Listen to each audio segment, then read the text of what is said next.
ప్రస్తుతమైతే మనము విజయవాడ దగ్గరలోని తాళేపాలెంలో శైవ క్షేత్రంలో ఉన్నాం. ఇక్కడైతే లింగ ప్రతిష్ఠలు కార్తీక మాసం సందర్భంగా చాలా అమోఘంగా జరుగుతున్నాయి. అసలు ఇక్కడ లింగ ప్రతిష్టాపన చేసుకుంటే అసలు ఏం జరుగుతుంది? ఇక్కడ చాలా మంది భక్తులైతే లింగ ప్రతిష్ఠ చెప్పి చేస్తున్నారు. అలాగే కార్తీక సోమవారం చివరి సోమవారం వల్ల భక్తుల రద్దీతో కిటకిటలాడుతుంది శ్రీక్షేత్రం. ఒక్కసారి ఇక్కడ అయితే కనుక్కుందాం, అసలు ఆ లింగ ప్రతిష్టాపన ఎందుకు చేసుకుంటారు, చేసుకుంటే ఏం జరుగుతుంది? మనతో మాట్లాడడానికి క్షేత్రంలో పురోహితులు ఉన్నారు. ఒకసారి వాళ్ళతోనే మాట్లాడే ప్రయత్నం అయితే చేద్దాం. స్వామిజీ నమస్కారం. అసలు లింగ ప్రతిష్టాపనం ఎందుకు చేసుకుంటారు, అసలు చేసుకుంటే కలిగే ఫలితాలు ఏంటి? ఈ క్షేత్రంలో లింగ ప్రతిష్ఠ చేసుకోవడం వల్ల నవగ్రహ దోషాలు, పితృదోషాలు, అలాగే కాలసర్ప దోషాలు, ఎవరికైతే రుణ బాధలు ఉంటాయో ఆ రుణ బాధలు కూడా ముక్తి చెందుతారనేది సాక్షాత్ స్వామివారు ఈ క్షేత్రంలో కోటిలింగ మహాశైవ క్షేత్రంలో కోటిలింగ స్థాపన కోసం అష్టోత్తర బాణలింగం అని చెప్పేసి చెప్తారండి. ఇది వచ్చేసి 108 లింగాలు ఉంటాయి. చుట్టూ 108 లింగాలు అష్టోత్తరం అంటారు. శివాజన మహారుద్రాయ నమః నీలకంఠాయ నమః మన మంత్రం ఎలాగైతే చదువుతామో అదేవిధంగా చుట్టూ అష్టోత్తర బాణలింగాలు ఉంటాయి. మధ్యం వచ్చేసి బాణలింగం.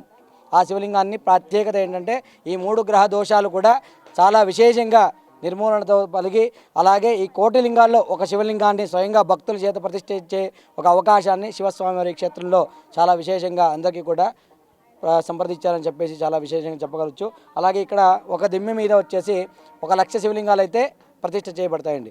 ఇదే కార్తీక సోమవారంలో ఒక సోమవారానికి కాకుండా ప్రతిరోజు కూడా భక్తులు దాదాపు ఒక్కొక్క భక్తులు కూడా ఒక్కొక్క 5 శివలింగాలు, 2 శివలింగాలు ఇలా వాళ్ళ కోరికల మేరకు వాళ్ళ శివలింగాలను ప్రతిష్ఠ చేయడం జరుగుతుంది.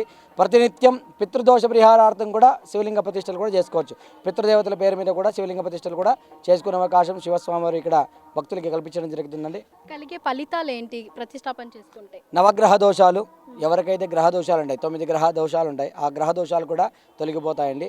అలాగే ఆర్థిక సమస్యలు, ఎవరికైతే ఆర్థిక రీత్యా దోషాలు ఉంటాయి, మనకి రుణమోచక ఏమైనా రుణ బాధలు ఉంటాయో ఆ రుణ బాధలు కూడా ఈ ఒక శివలింగ ప్రతిష్ఠ చేసుకోవడం వల్ల చాలా విశేషంగా తొలగిపోతాయన్నమాట.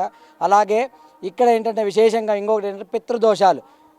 మనం సంవత్సరం పూర్తి పితృదేవతలు చనిపోయిన తర్వాత వాళ్ళకి అన్నం పెట్టాం, ఒక సంవత్సరంలో ఒకసారి మాత్రం పెడతాం. కానీ ప్రతినిత్యం పెడితే దాని ఫలితం దానికే ఉంటుంది. మనం చేసే అన్నంలో ఒక ముద్ద సరే పైన పెట్టాలనేది శాస్త్రం ఉంది. కానీ ఎవరు కూడా మనం పెట్టకపోవచ్చు. ఆ పెట్టకపోవడం వల్ల మనకి పితృదోషాలు కూడా కారణమవుతాయి. ఆ పితృదోషాలు అన్నమాట ఏదైతే పితృదోష తిట్టుకుంటూ ఉంటారో అవన్నీ కూడా మనకి దోషాల కింద భక్తులకు అనేది జరుగుతూ ఉంటుంది. ఆ పితృదోషాల నివారణ కోసం ఈ ఒక శివలింగాన్ని ప్రతిష్ఠ చేసుకునే ఫలితం అనేది దొరుకుతుందండి. స్వామి, మీరు ఇందాక అన్నారు ఇది అంటే ఒక్క లింగంలోనే 108 లింగాలు ఉన్నాయని అన్నారు. అంటే ఇప్పుడు ఒక్కొక్కటి కూడా ఈ ఒక్కొక్క లింగంలో కూడా 108 లింగాలు ఉన్నాయనేసి అన్నారు. అంటే అవి దేనికి సంబంధించినవి? ఒక్కొక్క లింగం అనేది 108 లింగాలు. అష్టోత్తరం, మనం శివుడికి అష్టోత్తరం ఎలాగైతే చదువుతాం, శివాజన మహారుద్రాయ నమః నీలకంఠాయ అష్టోత్తర నామావళి అంటాం కదా, అదేవిధంగా అష్టోత్తరాలు శివలింగాలతో చెక్కిబడి ఉన్నాయన్నమాట. అందుకని అష్టోత్తర బాణలింగం అంటారు. ఈ చుట్టూ అష్టోత్తరం, మధ్యలో ఉండేది బాణలింగం.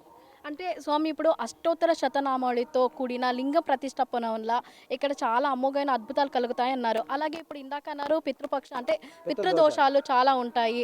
అంటే ప్రతిరోజు అన్నం పెట్టాలని చాలా మందికి తెలియదు. ఇదొక్కసారి మీరు మా జైహో భారత్ ప్రేక్షకుల కోసం చెప్తారా? శాస్త్రరీతి ఏంటంటే అమ్మ, చనిపోయిన పితృదేవతలకి ప్రతినిత్యం కూడా అన్నం పెట్టాలనేది శాస్త్రం ఉంది. ఎవరికి తెలియదు, చాలామంది పెట్టట్లేదు. దీనివల్ల ఏంటంటే ప్రతినిత్యం పితృదేవతల్ని సుప్రీతమైనంటే సుప్రసన్నంగా చేయబడితే ఆ దోషాలు అనేది మనకి రాదు. ఎందుకంటే ఆ దోష పరిహారార్థం చాలామంది ఏంటంటే పితృదేవతలు చనిపోయిన తర్వాత మన క్షేత్రంలో మన గుమ్మం ఎదురుగా నించుంటూ ఉంటారంట. ఈ రోజైనా సరే మన పిల్లలు, మన కొడుకులు మాకు అన్నం పెడతారేమో అని వెయిట్ చేస్తుంటారు. కానీ వాళ్ళు పెట్టకపోవడం వల్ల వాళ్ళు తిట్టుకుంటూ ఉంటారంట.